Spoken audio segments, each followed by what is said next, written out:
I raised my glass of water across the table and said, "Happy anniversary, Sophia." She had just dropped the bomb. "Yes, I'm cheating on you with him, and I don't regret a single thing." Her words hung in the air of the upscale Miami restaurant, but I kept my smile steady. Around us, other couples chatted and clinked glasses, oblivious to the fracture at our table. Sophia leaned back, folded her napkin, and glanced toward the bar where Javier waited, my former colleague from the engineering firm, now her secret partner. He gave a quick wave, already acting like he owned the night. She stood up, grabbed her purse, and said, "You always wanted honesty. There it is." Then she added, "Don't make a scene." She walked past me, straight to Javier, and they exited together through the front door. I watched their figures disappear into the humid Miami night. If I hadn't known for weeks, this might have crushed me. But I did know, and that changed everything. I paid the bill calmly, thanked the waiter for the wine recommendation, and stepped outside. The spring air hit me with a chill, but I buttoned my coat and tipped the valet generously. A street musician played saxophone nearby, the notes carrying over the parking lot noise. I let it play for a moment, then got into my car and drove home to our condo in Brickell. That's when the Real plan kicked in, not tonight, but 3 months ago. It started with a delivery notice on my phone. A package left on our porch while Sophia was supposedly at Pilates class. I brought it inside and checked the label. Men's athletic wear, addressed to J. From Sophia. The gift note read, "You'll look great in this." Not mine. The sender's address matched a boutique where Javier bragged about custom orders during office happy hours. I didn't confront her. Instead, I started tracking quietly, calendars on her phone synced to mine, receipts from charges on our joint card, new playlists popping up with songs she never played around me. One Tuesday, a restaurant bill from a spot across town in Wynwood showed up. Italian place, 2 entrees, wine for 2. She claimed a late client meeting. The next Wednesday, a hotel bar tab when the home alarm logged us arriving separately hours apart. Her social media stories mentioned emergency brainstorming sessions, but the geotags pointed to martini bars and dimly lit lounges. I stopped asking questions aloud. That's when the truth rushed in faster. A message came from Talia, an accountant at Javier's firm. We knew each other from the annual company softball game in Coconut Grove. "Hey Marco, might be nothing, but I saw Sophia in an Uber with Javier at 1:12 a.m. last night. If I were you, I'd want to know." She added, "Sorry if I'm wrong." I thanked her and didn't push for more. That was enough to confirm it. But then came the twist that lit the fire. Talia followed up with screenshots from Javier's work chat. He was pitching new ideas for a big project. My ideas, ones I'd shared in a team meeting weeks earlier. He planned to use my contacts to land the promotion, even mentioning Sophia as his in to my network. It wasn't just betrayal. It was theft, professional and personal. I drove straight to a lawyer's office that evening. Joy Garcia, a sharp divorce attorney in downtown Miami, met me after hours. Her office was straightforward. Desk, files, no frills. She laid it out. Don't yell, don't threaten, don't post online. Document everything. Freeze joint accounts and assets. Secure sentimental items. When you move, use messengers, not confrontations. I showed her the evidence, receipts, messages, the delivery label, Talia's screenshots. She nodded. "You've got a solid prenup from your wedding. It favors you if infidelity is proven. Let's prepare the filings." By the end of the meeting, I had a checklist. First, I canceled our joint credit card and opened one in my name only. Next, I moved my grandmother's quilt to my sister's place in Coral Gables and stashed my grandfather's watch in a safety deposit box. I scheduled the locksmith for 8 a.m., the day after our anniversary, tomorrow. Movers at 9 a.m. to pack Sophia's things into labeled boxes I'd prepped in the garage. And deliveries. One to her with divorce papers, message copies, and a fair settlement offer tied to the prenup. Another to her parents in Hialeah, a polite letter explaining the separation with a timeline of events. No drama, just facts. The best one, a professional basket to Javier's office at the firm. Inside, ethics books, a stress ball, and a highlighted company policy on conflicts of interest, specifically, no relationships that compromise client trust. I'd attach a note to HR with dates, times, and evidence from Talia. CC the senior partner I knew from softball. No accusations, just documentation. Let the facts speak. Finally, my private move. Transferring the deed to my father's lake cabin up in the Everglades to my sister. I'd envisioned family vacations there, but not anymore. Better for her kids to make memories than for me to haunt it alone. Back home that night, I fed the cat, set the alarm early, and crashed on the couch. Sleep came in fits, once from the cat pawing my hand, once from replaying her confession. I don't regret anything. I smiled in the dark. She would, come morning. At 7 a.m., I brewed strong coffee. By 7:58, the locksmith arrived, a young guy with a toolkit. He swapped the front lock efficiently and handed me new keys. All set, he said. I tipped him well and held the door for the movers, who pulled up at 9 sharp. 2 guys and a woman scanned my list. These boxes are hers. Art labeled office goes with her. Kitchen items marked gifted to donations at 10. They worked fast, emptying closets and shelves. At 9:27, I heard a car door slam and keys rattling at the old lock. Sophia cursed when it wouldn't turn. The doorbell buzzed twice. I opened it to her, hair messy from the night, eyes red. What the hell is this? She demanded, pushing past to see the boxes and empty spots. Tomorrow came early, I said. Didn't want you to miss your delivery. On the coffee table sat the leather envelope with the papers. She stared, then grabbed it. Her hands shook as she pulled out the divorce filing, message logs, and prenup clause. You can't do this without talking to me. I'm talking now, I replied. Read the rest. She scanned the page, face paling. This is insane. We can fix it. The movers carried her shoe tower down the hall. My phone buzzed, a text from Joy. All deliveries en route. I glanced at Sophia. The truth has a way of catching up. Sophia crumpled the edge of the divorce papers in her fist, her voice rising as the movers paused mid-box. You planned this? For how long? I stepped aside, letting the team continue packing her clothes from the bedroom closet. Long enough to get it right, I said. The movers finish at 10. You can wait outside or help label the last items. She stormed to the kitchen, slamming a drawer, but it stuck. Empty now, her utensils already boxed as gifted for donation. The woman from the moving crew intercepted her gently. Ma'am, stay clear of the path. We're on a schedule. Her phone rang. Her mother. Sophia answered, voice sharp. Mom, not now, but the call cut through the tension. I heard snippets. Her mother demanding answers about the letter I'd sent to their Hialeah home that morning. What do you mean separation? He sent proof? Dates and messages? Sophia's end went silent. Then she hung up, glaring at me. You told my parents? How could you? Same way I tell anyone the truth, I replied. They deserved facts before rumors. She grabbed her keys from the counter, new ones I'd left out, and bolted to the garage, yelling over her shoulder. This isn't over. The door slammed, and tires screeched out of the driveway.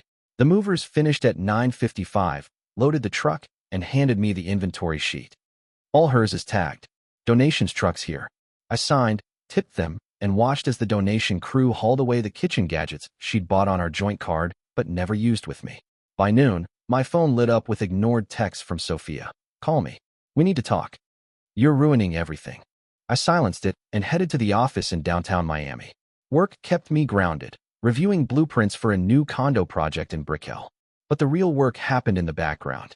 I'd frozen the joint accounts 2 weeks ago, right after spotting that suspicious transfer attempt on my banking app.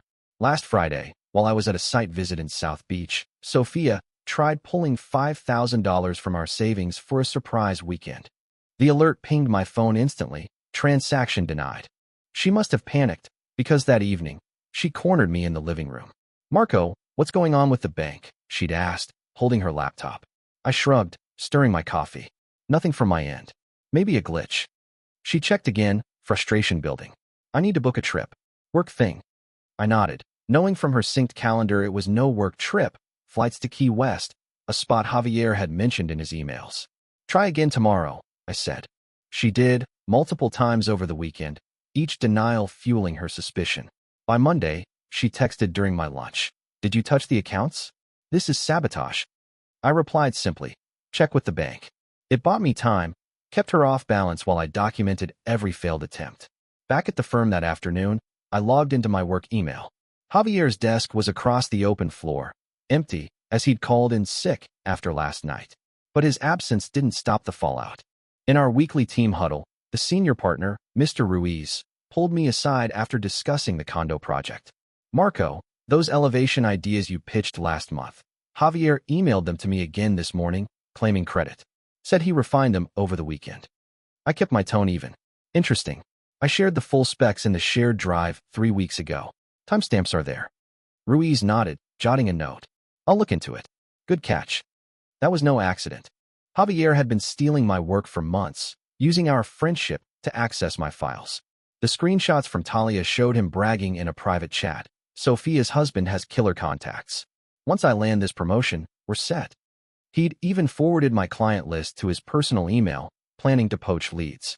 I didn't confront him directly. Instead, I forwarded the evidence chain to Joy Garcia that lunch. Add this to the HR packet, I texted her. Intellectual property theft on top of the affair. The tension ramped up that evening when Sophia showed up at the office lobby unannounced, around 6 p.m. The receptionist buzzed me. Your wife's here. Says it's urgent. I met her in the glass-walled waiting area. She clutched her phone, eyes darting. The accounts are frozen, Marco. Completely. I can't even pay for groceries. I crossed my arms. Joint accounts require both signatures now. Bank policy after suspicious activity. She stepped closer, voice low. Suspicious? Like what? Your little spy games? Before I could respond, my phone vibrated. A call from Javier. Sophia's lit up too. She answered first, turning away. What? Suspended? For what? Her face drained as she listened. I took my call separately, stepping to the elevators. Javier's voice cracked through the line. Marco, man, what the hell? HR just pulled me in. They're saying conflict of interest, something about you and Sophia. I stayed calm. I didn't say a word. But policies are policies. You know that. He pushed. This is because of last night, isn't it? You're jealous. I didn't mean for it to. I cut him off. It's about the project ideas, Javier, and the client list you emailed yourself. Check your sent folder. Silence, then a curse. You hacked me. No need. Timestamps don't lie. He hung up, and I rejoined Sophia, who was pacing. Javier's in trouble at work. They mentioned you. She grabbed my arm. What did you do? Nothing illegal, I said, pulling free. Just shared facts with the right people. HR got a delivery today, policy reminders, dates, evidence. Your name's in there too, since you're involved. Her breath hitched. You sent something to his office. About us. I nodded. The firm doesn't tolerate affairs that risk client trust. Or stolen ideas. She backed away, phone slipping in her hand. This is revenge. Pure revenge. Call it justice, I replied. You chose honesty last night. Now live with it. She stormed out, hailing a cab in the busy street. I returned to my desk, finishing reports as the sun set over Biscayne Bay. Joy called at 7:30. HR confirmed receipt. Investigation starts tomorrow. Prenup holds strong. Infidelity clause means she walks with basics only. Movers confirmed her stuff's in storage under your name until settlement. That night, alone in the condo, I reviewed the donation receipt, her gifts, off to a shelter in Little Havana. Sophia texted again. Javier's furious. Blames me for everything. We need to stop this. I didn't reply. Instead, I scheduled the cabin transfer for Friday, notary in Coral Gables. My sister texted, heard from Mom. Sophia called crying. You okay? I typed back, better than okay. Just tying loose ends. But the real twist hit late, around 11 p.m. An email from the bank's fraud team. Sophia had tried wiring $2,000 to Javier's account that afternoon, flagged as unusual. Attached was a screenshot of her login, desperate notes in the memo. For our future. It confirmed everything. She wasn't just cheating, she was funding their escape with our money. I forwarded it to Joy. Add to the file. This seals the theft angle. Sleep came easier that night. The plan accelerated. Sophia's suspicions turned to panic, Javier's arrogance to desperation. By morning, Ruiz emailed the team, project lead change. Marco, your point on the condo bid. Promotion in hand, betrayal exposed. The storm built, and I stood at the center, unmoved. Sophia burst back into the condo at 10:15 a.m., right as the donation truck pulled away with the last of her marked items. She shoved past the movers, sealing the final box in the hallway, her keys still in hand from the failed lock earlier. Marco, stop this now, she shouted, waving her phone. The lead mover, the woman from before, blocked her path to the bedroom. Ma'am, we're done here. Please step outside. Sophia ignored her, lunging for a half-packed shelf of books. I intercepted, taking the volume from her grip. Those are staying. Labeled neutral. Her phone rang again, insistent, from Javier. She answered on speaker by accident, filling the room with his frantic voice. Sophia, HR just suspended me pending investigation. They have emails, my sent folder, client lists, everything. And that basket? It came with a note to the partner about us. Marco did this. Sophia's eyes locked on mine. You bastard. You ruined him. Javier kept yelling. Tell him to back off. I can fix the project thing, but the affair, it's against policy. My job's gone. I took the phone from her unresisting hand and ended the call. It's not ruin if it's consequences, I said. You both chose this. She snatched it back, dialing her mother again. The line connected immediately. Mom, he's evicting me. Sent you lies about dates and messages. Tell him to stop. Her mother's voice cut through, sharp and unyielding. Sophia, I read the letter. Photos of receipts, timestamps from your phone. He included everything, the hotel nights, the Uber rides. How could you do this to him? To our family? Sophia froze, phone trembling. Mom, you believe him over me? I believe evidence, her mother replied. Don't come here today. Sort your mess first. The call dropped. Sophia hurled the phone at the couch, where it bounced harmlessly. You poisoned them against me. My own mother. The movers wrapped up, wheeling the last dolly out. All clear, sir, the woman said, handing me the keys to the storage unit. I nodded, signing the receipt. Sophia watched them go, then turned on me, voice breaking. We can fix this. Therapy, couples counseling. I'll end it with Javier right now. I poured myself more coffee from the pot on the counter, the steam rising steadily. Too late for that. The papers are filed. Prenup kicks in. Infidelity proven by the logs. You get the basics. Your clothes, some savings split fair. No alimony, no house. She scanned the divorce document again, fingers tracing the clause. This can't hold. We signed it years ago as a joke. Jokes have teeth in court, I said. Joy Garcia's handling it. She's already notified the judge. Desperation hit her next. She grabbed my arm, pulling me toward the living room. Please, Marco, think of what we built. 15 years. I made a mistake. I shook free gently but firmly. Mistakes don't wire money to your lover or steal project ideas from your husband. Her eyes widened at the wire mention. The bank alert from last night. How did you? I cut her off. Alerts on the account. Your memo. For our future. Classy. The doorbell rang. Another delivery confirmation from Joy. I opened it to a courier with a slim envelope. For Sophia Reyes. She took it, ripping it open. A temporary restraining order update, barring her from the condo until settlement. You're kicking me out? Where do I go? Javier's place, I said. Or your sister's. But not here. She dialed him again, speaker on. Javi, pick me up. Now. Everything's falling apart. His response was panicked. I can't, HR's in my office. The partner just called me in. They found the forwarded emails from Marco's files. Suspensions turning permanent. Sophia, this is your fault, using my access for your drama. She screamed into the phone. My fault? You pushed for the promotion using his contacts. Javier hung up. Sophia collapsed onto the arm of the couch, head in hands.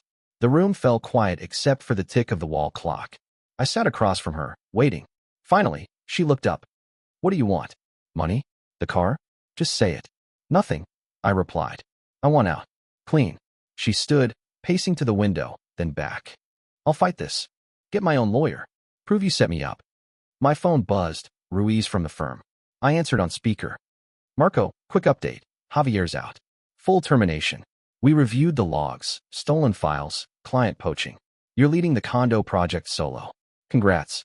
Sophia overheard, stopping dead. You're promoting him? After this? Ruiz paused. Sophia? That you? This is business. Javier crossed lines. Marco didn't. He hung up. She stared, realization sinking in. You didn't just expose us. You took his job. Merit, I said. He stole my work. I documented it. She lunged for the door, grabbing a stray bag the movers missed. I hate you. But as she yanked it open, Joy's office called me. Marco, heads up, Sophia's attorney just contacted us.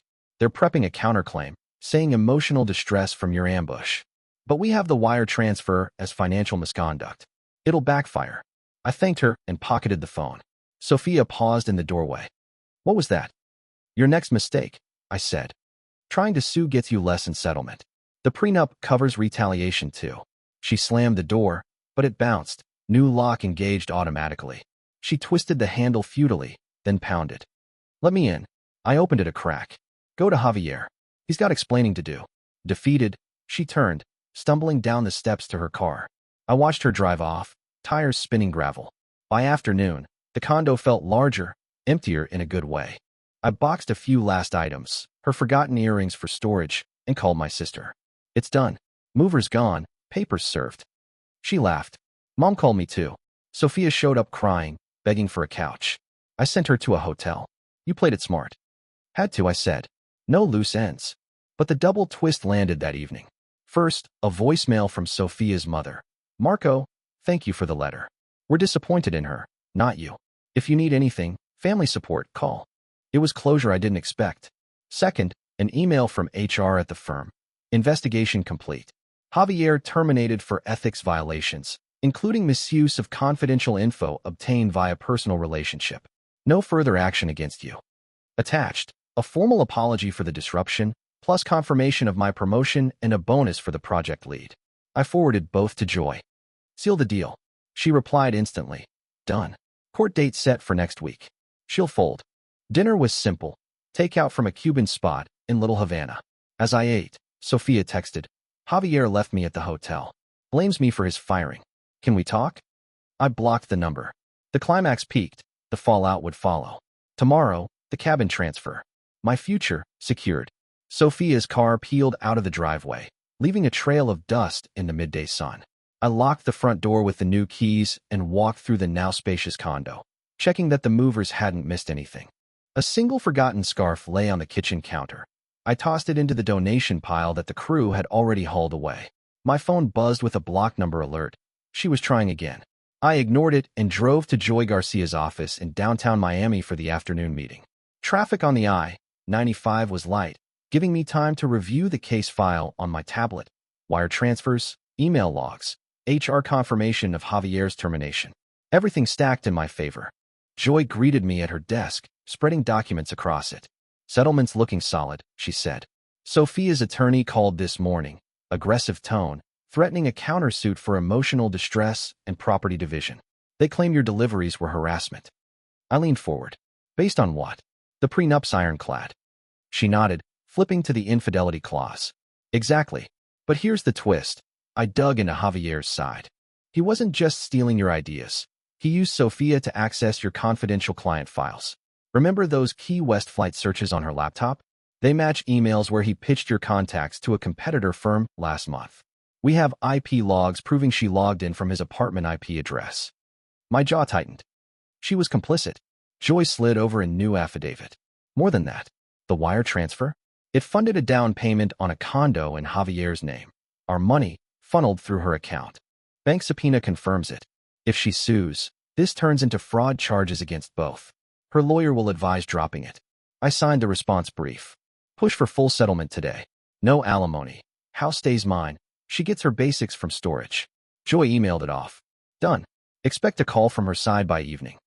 Back at the office, the team buzzed with updates on the Brickell condo project. Ruiz pulled me into his office after the stand-up. Marco, Javier's mess is contained. The competitor he pitched to? They backed out once we showed the theft evidence. You're clear. Lead stays yours. I thanked him, but my focus shifted when my assistant handed me a package. Anonymous, postmarked from the firm. Inside, a USB drive labeled backup. I plugged it into my secure laptop. Files Javier had hidden, including recordings of meetings where he mocked my naive trust and plotted with Sophia to leverage my promotion for his gain. The final file, a voice note from him to her, dated 2 weeks ago. Once Marco's out, we flipped the cabin deed too. It's in his name, but with the right pressure. I forwarded the drive to Joy immediately. This buries them. She replied, countersuit dead on arrival. Her attorney just folded, email incoming. Sure enough, by 5 p.m., a joint agreement arrived. Sophia waived claims, accepted the prenup terms, and agreed to vacate storage pickup without contest. Javier's name appeared in a side clause, restitution for stolen IP, to be handled civilly. I signed digitally and hit send. The countersuit backfired spectacularly, exposing their deeper scheme and leaving Sophia with even less leverage. That evening, my sister called as I grilled chicken on the balcony. Sophia crashed at my place for an hour this afternoon, demanded I talk to you. Said you'd stolen her life. I flipped the meat. She stole first. What's her status? Checked into a motel near Hialeah. Javier ghosted her, blocked her number after the firing. Blames her for dragging him down. Oh, and mom's furious. Won't speak to her until she apologizes to you. I laughed softly. No need. It's over. We chatted longer, her excitement about the cabin transfer. I met the notary the next morning in Coral Gables. Papers signed, deed now in her name. For the kids' weekends, I said. She hugged me. You're free, Marco. Proud of you. Friends rallied too. That night, a group from the old softball league met at a bar in Coconut Grove. Beers, wings, no drama. Talia was there, sliding into the booth. Heard about Javier. HR looped me in. Your evidence was airtight. Sorry it came to this. I clinked her glass. You did me a favor. Saved worse down the line. Another buddy, Carlos, punched my shoulder. Man, you played it like a pro. No yelling, just facts. Legend. We toasted to new projects, the conversation shifting to upcoming games. For the first time in months, laughter felt genuine, not forced. But a hollow ache lingered as I drove home. The condo, once shared, echoed with absence. I poured a scotch and sat on the couch, scrolling work emails. The promotion meant more responsibility, leading bids, client meets, but also more hours alone. Sophia's final text slipped through before the block. Javier's gone. Took everything. Can we meet? I need to explain. I deleted it unread. Joy confirmed the next day. Divorce hearing waived. Judge approved settlement. Final decree in 2 weeks. Javier faced his own heat. A civil suit from the firm for damages, his name scrubbed from professional networks in Miami. The plot twist sealed it midweek. An investigator from the competitor firm emailed Joy. Javier had approached them with my files, but Sophia's name was on the attachments, proving her direct involvement in the breach. We're pressing charges for corporate espionage, the email read. Your client Marco's cooperation noted. Joy called me. This flips the script. Sophia's attorney is panicking, offering to drop everything if we don't testify. But the damage is done, police involved. I agreed to cooperate minimally. Let justice run. Sophia's world crumbled further. No job prospects with a fraud shadow, family distant. Javier vanished to who knows where. By week's end, I focused on rebuilding. Signed up for a leadership seminar in South Beach, started runs along the bay at dawn. The emptiness eased into possibility. One evening, browsing art online, I stumbled on a local exhibit. Nothing planned, just curiosity. But that was for later. For now, the reckoning hit home. Their greed exposed, my path cleared. Vengeance wasn't destruction, it was detachment. The cabin handover complete, friends supportive, career ascending. Sophia's choices haunted her, mine propelled me forward. 3 months passed since the divorce decree stamped final. I signed the last form in Joy Garcia's office, the ink drying as she handed me copies. It's official, Marco. House, assets, all yours. Sophia signed off without a fight. Her lawyer advised it after the fraud probe. I nodded, pocketing the papers. Thanks for everything. She shook my hand. You handled it clean. Call if you need estate planning next. Outside, Miami's heat wrapped around me, but it felt lighter. No more court dates, no more alerts from the bank. Javier's civil suit dragged on without my input. The firm sued him for damages, and whispers in professional circles kept him jobless. Sophia? She vanished from my contacts, but updates trickled in through mutuals. Living with her sister in Hialeah, scraping by on temp work, family still distant. I moved to a smaller condo in South Beach, 2 bedrooms, ocean view, no echoes of the past. Unpacking was quick, my grandfather's watch on the nightstand, grandmother's quilt on the bed. Work ramped up, the Brickell project bid won, my team celebrating with a lunch at a bayside spot. Ruiz clapped my back. This one's yours, Marco. Let it write. I dove in, site visits, client calls, deadlines met. Mornings started with runs along the beach path, feet pounding sand as the sun rose. The rhythm cleared my head, turning regret into routine. My sister hosted a barbecue at the lake cabin that first weekend. Her kids splashed in the water, my nephew tugging my sleeve for a fishing lesson. Uncle Marco, catch the big one. I baited his hook, the line casting smooth. She joined me on the dock later, cooler in hand. Sophia called me yesterday, apologizing mostly. Said Javier cleaned her out, moved to Tampa without a word. Blames herself now. I reeled in a small base, unhooked it gently. Doesn't change anything. She squeezed my shoulder. You're doing good. Cabin suits us. Thanks for the gift. Friends filled the gaps too. The softball league kicked off games in Coconut Grove. I pitched in the opener, striking out 2. Talia caught the last out, high-fiving me. Told you you'd bounce back. Post-game beers at the pavilion turned into plans. A group trip to the Keys next month. No one pried about Sophia. They just showed up, solid. One Saturday, I wandered into the Wynwood Walls art fair, crowds milling between murals. I stopped at a booth where a woman sketched live portraits. Quick lines, bold colors. She looked up, pen pausing. Need a sketch? Or just browsing? I smiled. Browsing, but show me your work. Her name was Elena, 32, a graphic designer from the area. We talked. Her latest commission for a local mural, my engineering projects mirroring her creative briefs. Betrayal in art? It's like bad code. Crashes the whole design, she said when I mentioned the divorce casually. I laughed. Exactly. Better to rebuild from scratch. She handed me her card. Coffee sometime.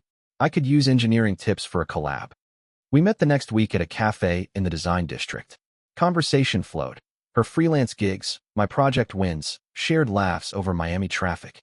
No rush, no agendas, just easy connection. Dates followed.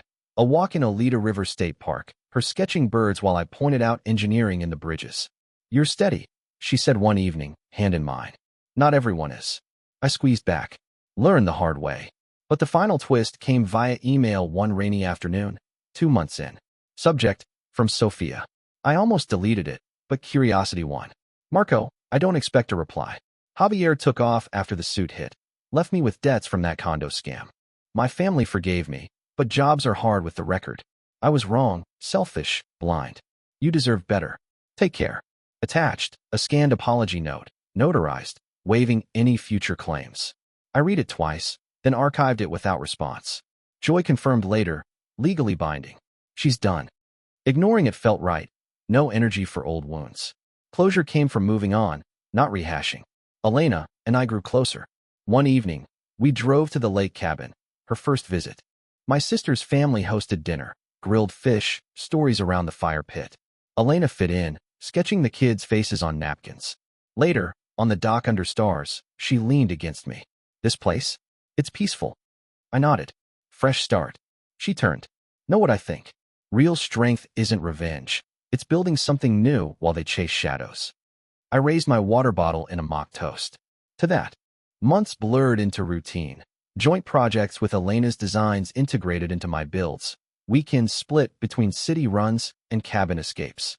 The divorce faded to background noise. Sophia's choices led to her isolation, Javier's to obscurity. My life. Promotions, laughter, a partner who matched my pace. Vengeance resolved itself. Justice through truth. Peace through action. No looking back.